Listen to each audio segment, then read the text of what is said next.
جس میں اللہ تبارک و تعالی نے اپنے نبی کریم سرور دو عالم صلی اللہ علیہ وسلم کے واسطے سے ہمیں کھول کھول کر یہ بتا دیا ہے کہ جب ہم میدان حشر میں پہنچیں گے تو ہم سے اللہ تبارک و تعالی کی طرف سے کیا کیا سوالات ہوں گے۔ یہ ساری ہماری زندگی جو ہے یہ ایک امتحان ہے، اور دنیا میں ہمیں بھیجا ہی اس لیے گیا ہے کہ ہم امتحان کی تیاری کریں اور امتحان میں کامیاب ہونے کی کوشش کریں۔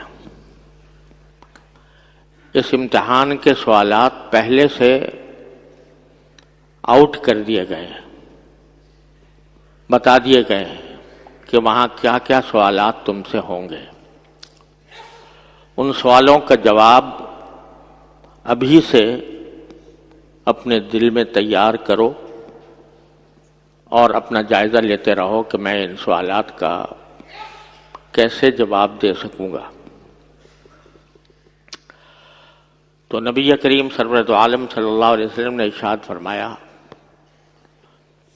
کہ ابن آدم یعنی انسان کے قدم میدان حشر میں آگے نہیں بڑھ سکیں گے جب تک اس سے 4 چیزوں کا سوال نہ کیا جائے۔ آگے نہیں بڑھ سکیں گے کہ معنی یہ کہ سامنے پل صراط ہوگا جس کے نیچے جہنم ہوگی، اس سے گزر کر پل کے پار جنت کے دروازے ہوں گے۔ تو ہر شخص یہ چاہے گا کہ میں آگے بڑھ کر جنت کے دروازے میں داخل ہو جاؤں، لیکن وہ کوئی قدم بڑھا نہیں سکے گا جب تک اس سے 4 باتیں نہ پوچھی جائیں۔ 2 باتوں کا بیان میں نے پچھلے جمعہ میں کیا تھا کہ عن عمرہ فیما افناہ، پہلی بات یہ پوچھی جائے گی کہ تمہیں ہم نے عمر دی تھی، زندگی دی تھی، وہ تم نے کس چیز میں ختم کی۔ عمر کا ایک ایک لمحہ تمہارے لیے اس واسطے بنایا گیا تھا کہ تم ان لمحات کو اپنے لیے جنت حاصل کرنے کے کام میں استعمال کرو اور ان کاموں سے بچو جو جہنم میں لے جانے والے ہیں۔ تو وہ عمر تم نے کس کام میں ختم کی، پہلا سوال۔ دوسرا سوال کہ عن شبابہ فیما ابلاہ، تمہیں ہم نے جوانی دی تھی، اس جوانی کو تم نے کس طرح پرانا کیا، کس طرح بڑھاپے تک پہنچایا۔ کیونکہ جوانی کا وہ زمانہ وہ ہوتا ہے جس میں انسان کے پاس قوت ہوتی ہے، طاقت ہوتی ہے، وہ بڑے سے بڑے کام کرنے پر آمادہ ہو جاتا ہے، اس کی استطاعت بھی اس کے پاس ہوتی ہے۔ تو اس زمانے کو تم نے کس طرح گزارا؟ آیا اللہ تعالیٰ کی اطاعت میں گزارا یا محض سارا جوانی کا زمانہ خواہشات نفس کی پیروی میں گزار دیا؟ دوسرا سوال یہ۔ تیسرا سوال یہ کہ عن مالہ عما اکتسبہ وفیما انفقہ،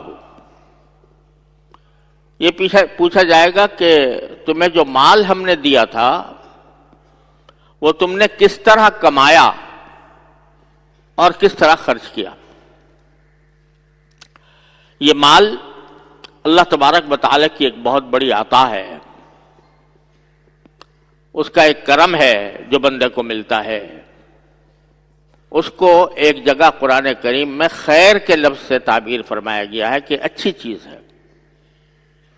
اسی مال کے ذریعے انسان اپنی ضروریات پوری کرتا ہے، اپنی زندگی گزارتا ہے، روزی اس سے حاصل ہوتی ہے، اور اپنے لیے آرام اور راحت کے سامان بھی اسی کے ذریعے بندہ حاصل کرتا ہے. لیکن اللہ تبارک و تعالیٰ نے اس مال کی عطا کے لیے کچھ راستے پیدا کیے ہیں جہاں سے انسان وہ کماتا ہے. کبھی تجارت کر کے، کبھی کاشتکاری کر کے، کبھی ملازمت کر کے، کبھی مزدوری کر کے. یہ مختلف راستے ہیں جو اللہ تبارک و تعالیٰ نے مال کمانے کے لیے مقرر فرمائے ہیں، اور سب جائز ہیں. لیکن یہ سارے کے سارے اسباب، مال کے کمانے کے جتنے اسباب ہیں وہ سب جائز ہیں، لیکن کچھ حدود کے پابند ہیں. ان کمانے کے اسباب میں مثلا تجارت ہے. اللہ تعالیٰ نے تجارت کو نہ صرف یہ کہ جائز قرار دیا بلکہ قرآن کریم میں اس کو ابتغاء من فضل اللہ سے تعبیر کیا کہ یہ اللہ کا فضل تلاش کرنا. اللہ تعالیٰ کا فضل ہے. یہ جو روزی تم کماتے ہو یہ اللہ تعالیٰ کا فضل ہے. کبھی اس کی مزید تشریح انشاءاللہ پھر عرض کروں گا. تو یہ اللہ تبارک و تعالیٰ کا فضل ہے. جو تم تجارت کرتے ہو وہ بذات خود اگر کسب حلال کے لیے، حلال کمانے کے لیے، حلال کمانے کی نیت سے اور صحیح جگہ خرچ کرنے کی نیت سے تم یہ تجارت کرو تو یہ بذات خود ایک عبادت ہے. حدیث میں رسول کریم صلی اللہ علیہ وسلم نے ارشاد فرمایا التاجر الامین، التاجر الصدوق الامین مع الانبیاء والشہداء والصالحین یوم القیامہ او کما قال صلی اللہ علیہ وسلم.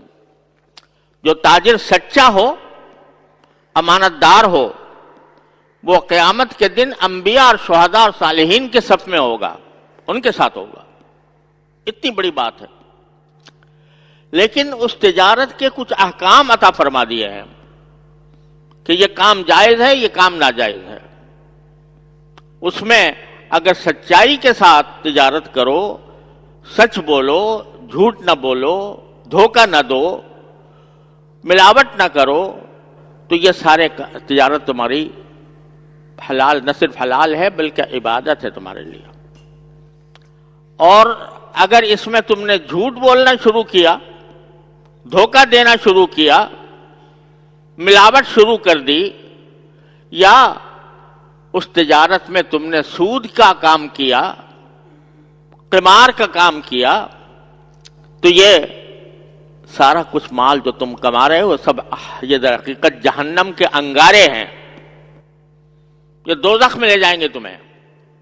بظاہر تمہیں چمکتا ہوا سونا نظر آ رہا ہے، بظاہر تمہیں چمکتے ہوئے نوٹ نظر آ رہے ہیں، بینک بیلنس میں تمہارے اضافہ ہو رہا ہے، لیکن اگر تم نے شریعت کے احکام کے خلاف تجارت کی ہے تو یہ تمہارے لیے جہنم کا راستہ بنیں گے. آخر میں یہ ساری دولت تمہارے لیے جہنم کے انگاروں میں تبدیل ہو جائے گی.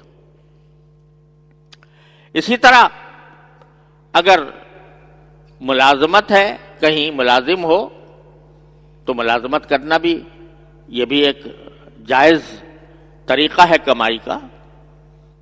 لیکن ملازمت صحیح کام کے لیے کرو.